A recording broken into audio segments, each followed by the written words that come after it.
బతుకమ్మ బతుకు, హ్యాపీగా బతుకు. ఈ మధ్యన గేల మీద ఈ చేపలు వస్తున్నాయి.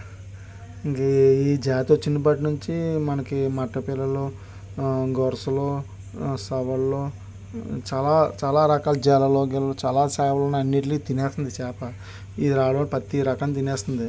ఈ చేప ఎలాంటిదంటే ఒక మనిషి అంత హైట్ కూడా ఎదుగుతాయి చేపలు, అంత పెద్ద చేపలు ఉన్నాయి. ఇంతకుముందు చైనా సైడ్ అటు సైడ్ ఉండి ఈ దైదుగూడ చేపలు ఎక్కడి నుంచి వచ్చాయో తెలియదు, కానీ మన సైడ్ కూడా వస్తాయి. ఈ చెరువుల్లోకి, ఏట్లలోకి, కాళ్ళలోకి వచ్చేయడం వల్ల ఏంటంటే మన చిన్న సైజు చేపలు సేసిపేత నుంచి సవడ వరకు ప్రతి చేపని తినేస్తుంది.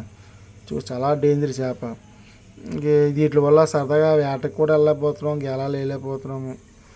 దీన్ని ఇంకా మా వాళ్ళు చంపేయమన్నారు బయట నడిచి. ఇంక దీన్ని ఎందుకు చంపేయడం, దాని ఉసిరి మనకెందుకని చెప్పి మా పక్కనే పొలాల్లో నీరు ఉన్న అలా ఆల్మోస్ట్ ఈ పొలం నిండా చేపలు ఉన్నాయి. కాళ్ళలో చేప అంతా పొలంలోకి వెళ్ళిపోయాయి.